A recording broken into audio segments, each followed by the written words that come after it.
사람들은 살아가면서 분노를 느낄 때가 많습니다. 일이 뜻대로 풀리지 않거나 누군가가 나를 모욕하거나 억울한 상황에 처했을 때 우리는 쉽게 화를 내곤 합니다. 그러나 진정으로 지혜로운 자는 화를 내지 않습니다.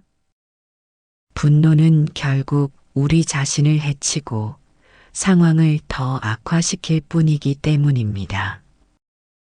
화를 내는 순간 우리는 이성을 잃고 감정에 휘둘리며 나아가 후회할 행동을 하게 됩니다. 하지만 반대로 마음을 다스리고 분노를 컨트롤할 수 있다면 삶의 질이 높아지고 관계도 원만해질 것입니다. 분노를 다스리는 것은 단순한 인내가 아니라 내면의 평화를 유지하는 것입니다. 깊이 생각해 보면 분노는 우리가 통제할 수 없는 외부 상황에 대한 반응일 뿐입니다. 그렇다면 왜 굳이 내 감정을 남에게 휘둘리게 두어야 할까요? 우리 스스로를 지혜롭게 보호하고 더 나아가 타인에게도 좋은 영향을 미칠 수 있도록 해야 합니다. 부처님께서는 이렇게 말씀하셨습니다. 분노를 버린 자는 곧 어리석음을 버린 자다. 분노를 품고 있는 한 진실을 보지 못하며 자신의 마음을 다스릴 수 없다. 이 말씀처럼 화를 내는 것은 우리의 마음을 어둡게 만들고 올바른 길에서 멀어지게 합니다. 하지만 우리는 왜 쉽게 화를 낼까요? 그것은 자신의 감정을 다스리는 법을 배우지 못했기 때문입니다. 분노는 우리의 내면을 갉아먹고 참된 행복에서 멀어지게 만듭니다. 또한 화를 내는 순간 우리는 그 감정에 휩쓸려 사물을 정확히 볼 수 없게 됩니다. 그러나 부처님의 가르침을 통해 우리는 화를 다스리는 법을 배울 수 있습니다. 분노를 내려놓는 것은 결코 약함이 아니라 진정한 내면의 강함을 의미합니다. 마음을 다스리고 감정을 조절할 수 있는 능력을 갖춘 자만이 진정한 평온을 누릴 수 있습니다. 한순간의 감정이 아닌 긴 인생을 바라보며 우리는 더욱 지혜로운 선택을 해야 합니다. 분노가 치밀어 오를 때 우리는 한 번 더 생각해야 합니다. 이 분노가 나를 성장하게 하는가? 아니면 오히려 내 마음을 어둡게 하고 상황을 더욱 악화시키는가? 깊이 성찰하고 행동을 선택하는 것이야말로 지혜로운 자의 길입니다. 오늘부터라도 마음을 다스리는 연습을 시작해 보세요. 그 길 위에서 우리는 더욱 평온한 삶을 살아갈 수 있을 것입니다. 분노는 우리의 마음 속에서 일어나는 감정입니다. 우리는 보통 외부의 자극 때문에 화를 낸다고 생각하지만 사실은 그 상황을 어떻게 받아들이느냐에 따라 분노가 생기는 것입니다. 같은 상황에서도 어떤 사람은 화를 내고 어떤 사람은 담담하게 받아들입니다. 이는 결국 우리의 마음가짐에 달려 있다는 뜻입니다.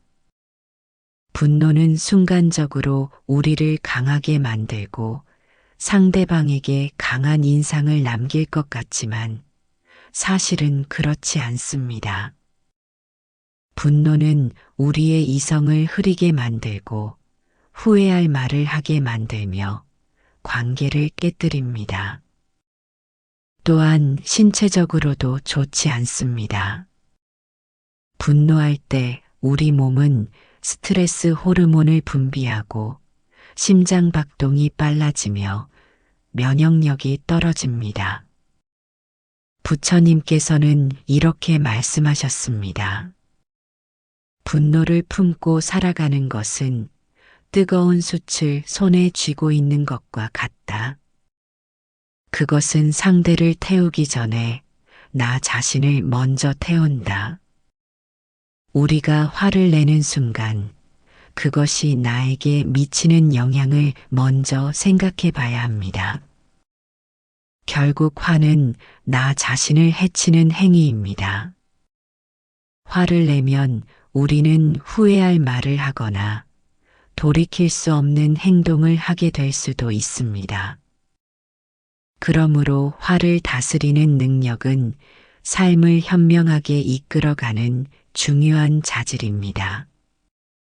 화가 날 때 즉시 반응하지 말고 먼저 숨을 깊이 들이쉬고 천천히 내쉬어 보세요. 몇 번만 반복해도 마음이 가라앉는 것을 느낄 수 있습니다.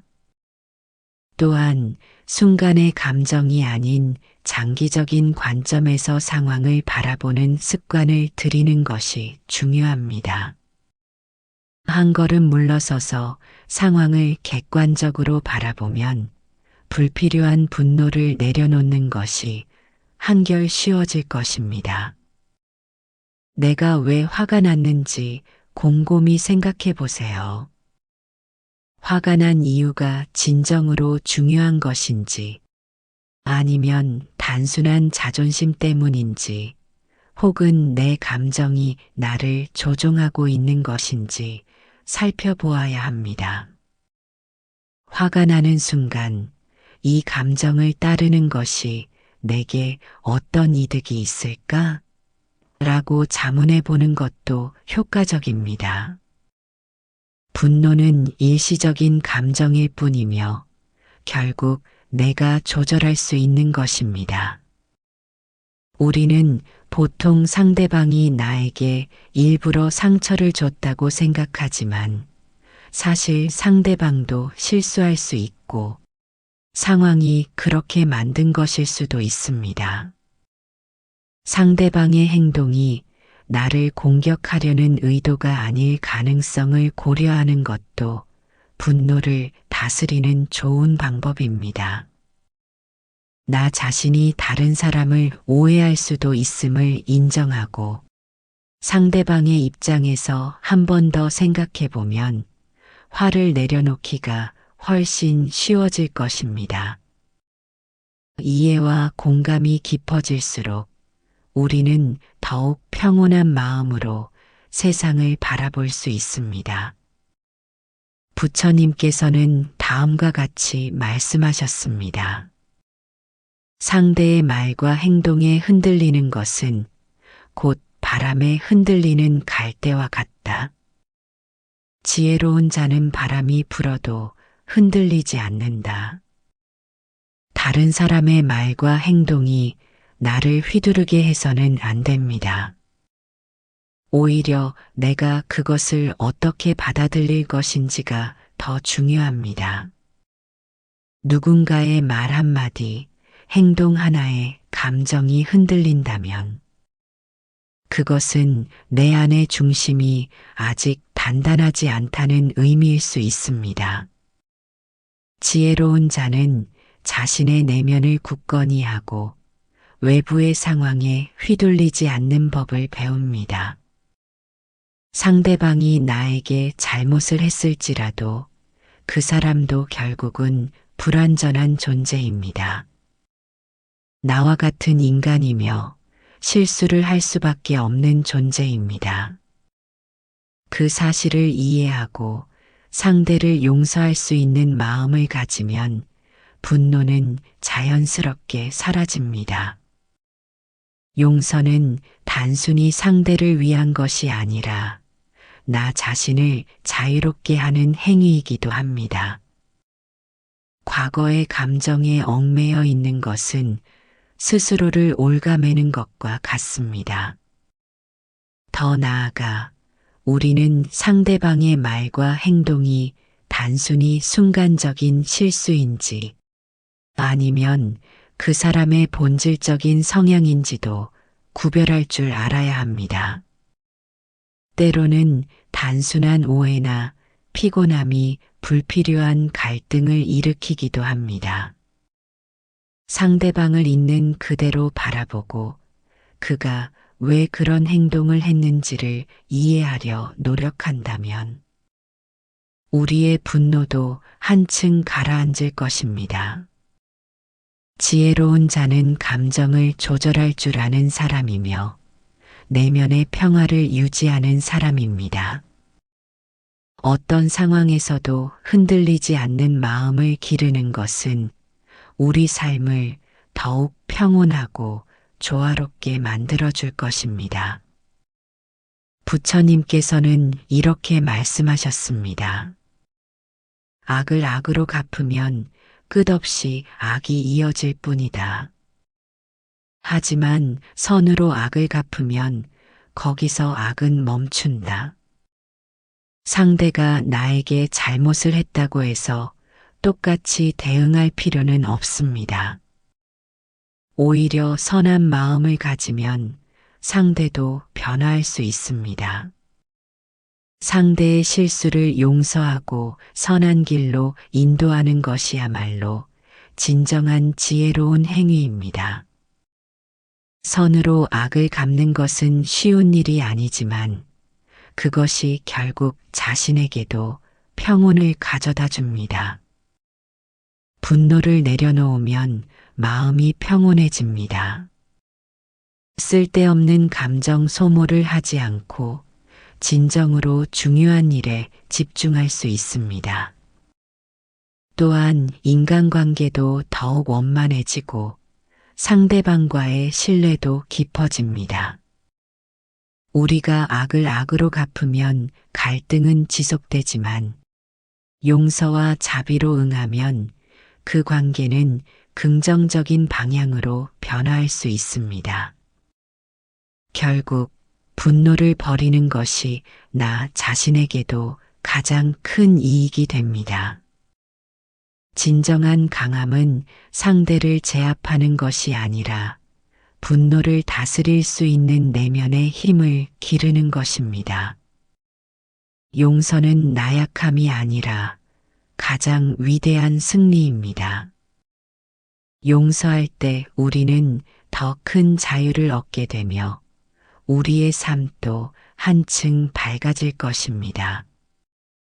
부처님께서는 이렇게 말씀하셨습니다. 마음이 고요한 자는 언제나 행복하다.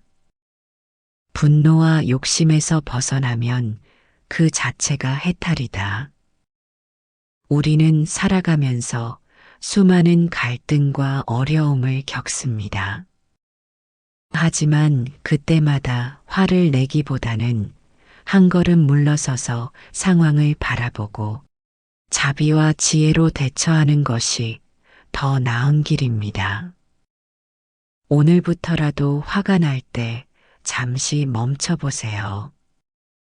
그리고 내 안의 평온을 지키는 것이 더 중요하다는 사실을 떠올려 보세요. 그러면 우리는 점점 더 지혜로운 삶을 살아갈 수 있을 것입니다.